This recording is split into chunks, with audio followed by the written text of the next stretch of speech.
Au sommaire de ce Savane Midi, la brigade des volontaires pour la défense de la patrie s'achemine vers une consécration au rang d'armée. Un projet de loi adopté hier en Conseil des ministres vise à renforcer son statut, son encadrement et son rôle dans la lutte pour la défense du territoire burkinabé. D'autres décisions ont également été prises, on en parle dans ce journal. Pénurie de gaz butane à Ouagadougou. Depuis quelques jours, les populations de la capitale burkinabé font face à une rareté du gaz butane, un produit essentiel pour les ménages. Une situation qui bouleverse le quotidien, obligeant certains à de longues files d'attente, tandis que d'autres se tournent vers des solutions de fortune. Un véritable calvaire pour ces populations que nous vous faisons vivre dans ce journal. Voici pour les titres. Mesdames et messieurs, bonjour. Je suis ravie de vous retrouver pour le point de l'actualité sur Savane TV. Bienvenue. Je vous l'annonçais en titre. Il sera créé au sein du ministère en charge de la fonction publique un secrétariat technique du contrôle de l'authenticité des diplômes et titres de capacité professionnelle des agents publics. Le Conseil des ministres d'hier a adopté aussi un décret portant organisation du ministère de la fonction publique, du travail et de la protection pour intégrer la création de cette structure et bien d'autres. Il a été question hier aussi de l'adoption d'un projet de décret portant relecture du décret portant création d'une brigade des volontaires pour la défense de la patrie. Germaine Farama nous fait la synthèse. Le Conseil des ministres a adopté un projet de décret portant relecture du décret portant création d'une brigade des volontaires pour la défense de la patrie avec pour principale innovation la consécration du rang d'armée de la BVDP.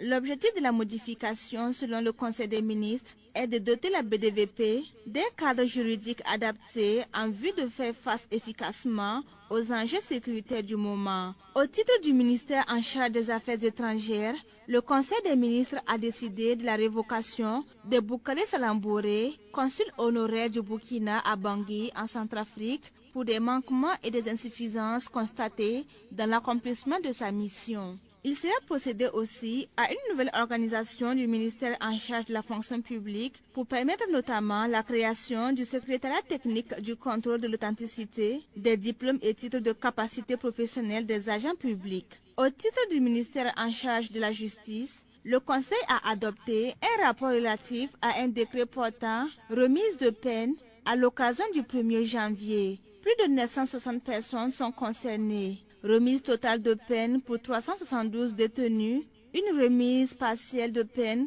allant de 3 à 12 mois pour 590 détenus et un condamné à vie bénéficie de la commutation des peines. Le Conseil des ministres d'hier a aussi décidé de la modification du décret portant création de la société de fabrique et de la pose de rails pour amener la participation de la société ouest-africaine de fonderie de 25% à 5% dans le capital social de Faso Rail fixé à 10 milliards de francs CFA. Pour la suite, le ministre d'État, ministre en charge de la Défense nationale, a reçu hier ses galons de général de division. La cérémonie s'est déroulée au palais présidentiel de Koulouba à Ouagadougou. Issa Oumar Atié.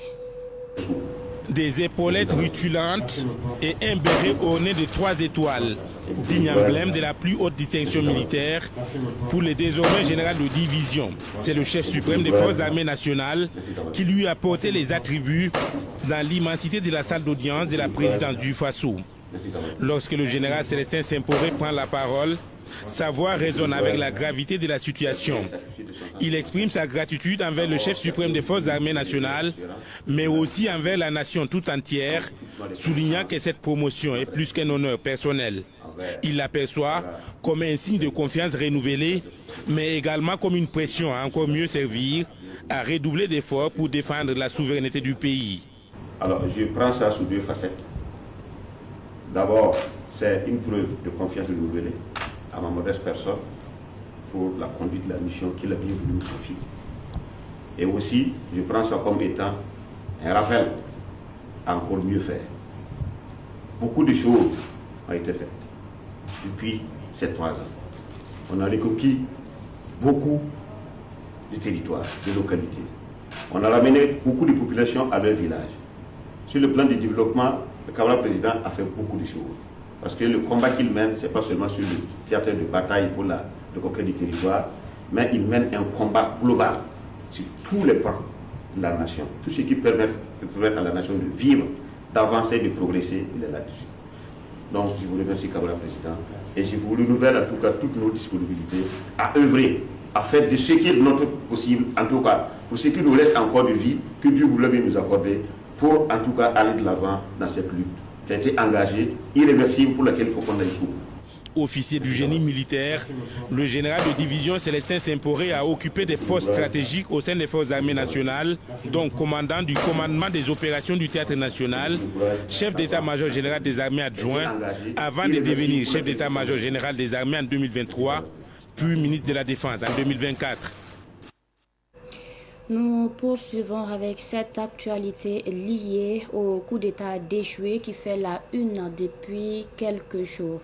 Les témoignages continuent. C'est au tour du capitaine Prosper Koulidiati de passer aux aveux. L'officier a reconnu sa participation au fait et a relevé qu'il avait pour mission de neutraliser le commandant de la base des drones de Saponé dans le cadre d'un plan de déstabilisation.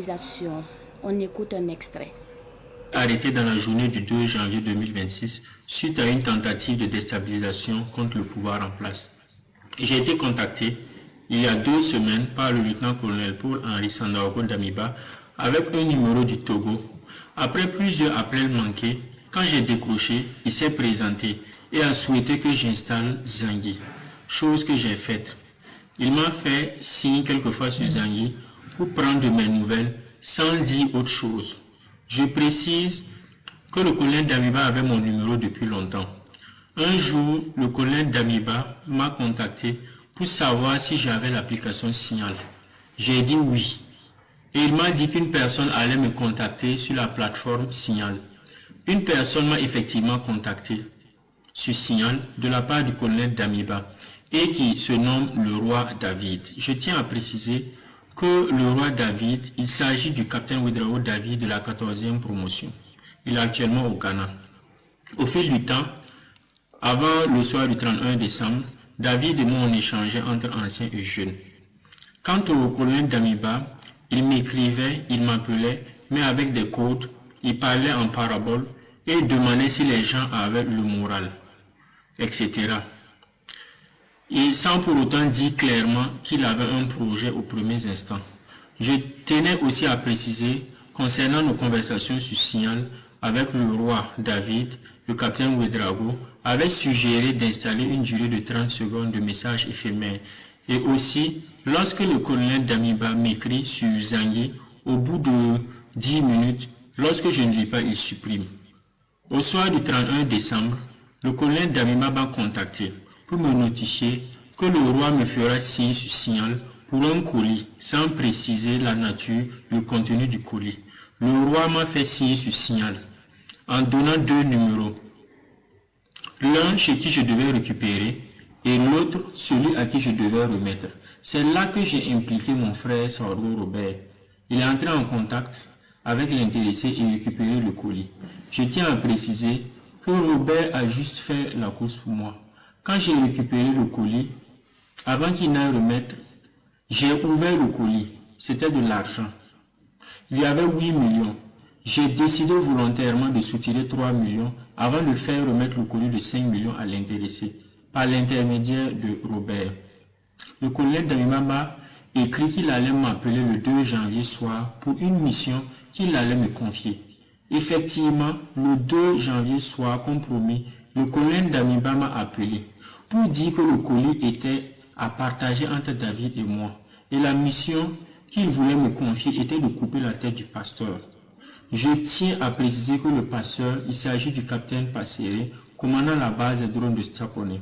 Une fois la tête du pasteur coupée, les drones allaient être inopératifs pour que des unités puissent entrer en action, car selon le colonel Damiba, l'obstacle était la base des drones de Sapone. Depuis sa position, le colonel Damiba avait installé son PSC, dont il était en contact avec des gens, et lui seul les connaissait, à qui il avait attribué des rôles. Moi et tout l'ensemble des missionnaires devraient passer en action le 3 janvier 2026 à 23h, selon les horaires du colonel Damiba. Je demande clémence à son Excellence le capitaine Ibrahim Traoré, à la population et à toute la hiérarchie militaire. Autre sujet pour poursuivre, le domaine de l'assurance santé au Burkina Faso a un nouveau né. La mutuelle sociale Transvie vient de voir le jour au Burkina Faso. Cette mutuelle offre plusieurs formules à ses clients et couvre 80% des soins médicaux. L'ouverture de l'agence principale de Transvie a eu lieu hier à Ouagadougou et c'était en présence de Yacouba Kiamtouri. La mutuelle sociale Transvie s'installe désormais au Burkina Faso. Avec l'inauguration de son agence principale dans le quartier Sissin de Ouagadougou, la mutuelle ouest-africaine de l'assurance santé Transvie propose des produits dans l'assurance santé au pays des hommes intègres. Pour le président directeur général et directeur général du groupe Transvie Burkina, Abdou Diaye, la mutuelle Transvie vient renforcer sa couverture sociale dans la sous-région. Un système contributif sur la base de primes, cotisations, vous pouvez avoir accès à un niveau de prise en charge, un réseau de soins qui sera dédié. Ici, sera mis en place ici au Burkina et qui est valable à l'échelle du groupe. C'est-à-dire qu'aujourd'hui, un assuré du Burkina peut venir se soigner à Dakar ou à Abidjan ou à Cotonou, à Lomé en Gambie. Donc c'est ce qu'on appelle un peu la portabilité de l'assurance. Donc Transvie, un excellent outil d'intégration africaine. La mutuelle sociale Transvie Burkina propose des formules d'assurance maladie adaptées aux entreprises, groupements et particuliers. Elle offre une prise en charge médicale, optique et pharmaceutique. La mutuelle couvre 80% ou plus des soins médicaux de l'assuré. Nous avons dans notre book plus de 60 et quelques produits d'assurance, quelle que soit votre capacité financière, quel que soit votre niveau de vie, vous avez une offre qui vous parle à Transvie. Donc, on ne peut pas vous dire automatiquement 100 francs ou 1000 francs ou 100 000. Donc, on peut assurer le vendeur de cacahuètes comme on peut assurer un PDG. Personnes physiques comme morales, de droit public comme privé, entreprises individuelles. Donc, tout le monde est ciblé. Le représentant du président de la délégation spéciale de la commune de Ouagadougou, Moussa Ouattara, salue la vision des responsables de la mutuelle sociale Transvie. Il invite la population à s'inscrire afin de mieux préserver leur santé. En Afrique, un enfant appartient à la communauté. C'est la communauté qui aide la famille à faire grandir l'enfant. Et nous considérons que les travailleurs d'ici, c'est la famille de ces mutuelles-là. Et nous tous ici présents, nous sommes la communauté. Et c'est à nous de travailler pour que ces mutuelles-là soient une réalité et que ça puisse grandir pour que ça soit représenté un jour dans toutes les 17 régions du Burkina, les 385 communes du Burkina. La mutuelle sociale Transvie Burkina dispose d'une application dénommée Maïs Transvie. L'application permet aux adhérents de gérer leurs demandes, de soumettre des devis et de localiser les structures de santé partenaires à la mutuelle. La mutuelle sociale Transvie est présente dans 6 pays, dont le Sénégal, la Côte d'Ivoire, le Togo, la Gambie et le Burkina Faso. Toujours dans le domaine de la santé au Burkina Faso, plusieurs projets et activités visant à améliorer les conditions sanitaires des Burkinabés ont été réalisés. Dieudonné Congo nous fait le tour d'horizon des faits qui ont marqué l'année 2025 en santé. Au Burkina Faso, les grands faits marquants de l'année 2025 sur le plan sanitaire sont enregistrés sur plusieurs plans. Pour commencer, il faut noter l'excellence des partenariats et des coopérations multilatérales qui ont permis d'engranger des financements importants pour le renforcement de la performance sanitaire, la résilience du système sanitaire et l'accès aux soins de santé avec un accent mis sur les enfants, les femmes et les adolescents, en particulier dans les zones à accès limité. En janvier 2025, Une campagne nationale de vaccination contre la fièvre typhoïde a été lancée. Une campagne qui a atteint plus de 10 millions de personnes, un taux de couverture exceptionnel chez les enfants de 9 mois à 14 ans. C'est une avancée majeure pour lutter contre une pathologie qui représentait un risque grave particulièrement chez les enfants. En 2025, le Burkina Faso a accentué la lutte contre le paludisme à travers le nouveau secrétariat pour l'élimination du paludisme, l'introduction du nouveau vaccin contre le paludisme dans la vaccination de routine des enfants et la mobilisation des ressources substantielles pour combattre l'un des principaux fléaux sanitaires du pays. En 2025, le pays des hommes intègres a adopté une feuille de route nationale pour la digitalisation de la santé communautaire, intégrant les données des agents de santé communautaire dans le système d'information sanitaire pour accélérer la prise de décision et le suivi des patients. Le pays prévoit aussi de lancer un Health Intelligence Center utilisant l'intelligence artificielle pour anticiper et mieux gérer les épidémies et les besoins en soins de santé. Selon les données de l'UNICEF pour l'année qui vient de s'achever, des milliers d'enfants continuent d'être traités pour malnutrition sévère, soulignant l'importance des interventions nutritionnelles continues. Pour pallier la pénurie de personnel, 208 assistants hospitalo-universitaires ont été recrutés, visant à former 5000 médecins spécialistes d'ici à 2030. À cela, il faut ajouter la diminution des prix de 71 médicaments Cameg et l'ouverture d'un centre d'hémodialyse à Gawa, dans la région d'Idioro. Le programme de formation des sages-femmes à l'échographie prénatale dans les zones rurales n'est pas en reste. Il permet d'améliorer les soins maternels en réduisant les risques de complications et en favorisant les meilleures pratiques obstétricales. En résumé, en 2025, l'actualité sanitaire au Burkina Faso a été marquée par des financements internationaux importants pour renforcer le système de santé, des campagnes de vaccination de grande ampleur, le renforcement des soins primaires et du personnel médical, l'intégration du digital et de l'intelligence artificielle en santé. Des défis persistants, notamment liés à l'insécurité, à l'accès aux soins et à la malnutrition. En fin décembre 2025, précisément le 24 décembre, le chef de l'État, le capitaine Ibrahim Traoré, a inauguré le centre hospitalier universitaire CHU de Pala, situé à Bobo-Dioulasso. La réalisation de cette infrastructure est le fruit de la coopération entre le Burkina Faso et la République populaire de Chine. Ces faits montrent des avancées significatives malgré des contraintes structurelles et sécuritaires, avec un engagement fort des autorités et des partenaires internationaux pour améliorer la santé publique au Burkina Faso. Venons-en à ce autre titre de cette édition. Depuis quelques jours, la ville de Ouagadougou est confrontée à une pénurie de gaz butane, une situation qui perturbe le quotidien des ménages. Nos reporters Cynthia Zungrana et Géraldine Yougubari ont fait le constat. Devant ce dépôt de gaz situé dans le quartier Pissi, dans l'arrondissement 6 de Ouagadougou, l'affluence est inhabituelle. Hommes et femmes, bouteilles vides à la main, attendent leur tour dans l'espoir de repartir avec du gaz butane. Pour ces consommateurs, la situation dure depuis plusieurs semaines. Beaucoup disent avoir fait plusieurs quartiers sans succès. Je suis venu ici pour chercher du gaz. Voilà, pratiquement le Sodigaz. Bon, ça vaut pratiquement plus de 2 semaines de cela. Voilà, à chaque fois qu'on part dans les dépôts, on dit tout le temps que ça y est en manque. Donc, finalement, aujourd'hui, c'est une fierté pour nous parce qu'on a enfin eu. Je cherchais le gaz pendant 2 jours comme ça. On est parti vers l'école Pincy, l'école on n'a pas eu. Aujourd'hui, je suis sorti de l'école. On peut faire un qu'on descend gaz ici. C'est ça que je suis passé pour voir.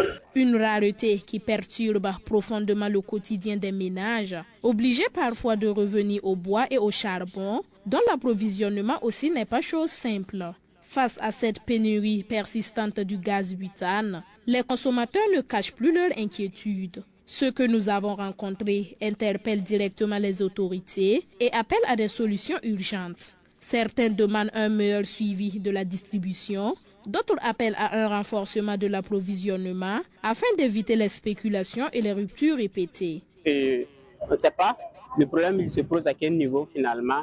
Donc si les autorités peuvent avancer un peu des méthodes pour que la solution de la rupture puisse vraiment prendre fin, ça va vraiment aider la population parce que ce n'est pas vraiment simple. On a augmenté le nombre de gaz là, pour satisfaire la population. En attendant des mesures concrètes, les ménages continuent de subir les conséquences de cette pénurie, espérant une réaction rapide des autorités compétentes. Si certains ont eu la chance de se procurer une bouteille, beaucoup repartent encore les mains vides, sans savoir quand l'approvisionnement reviendra à la normale.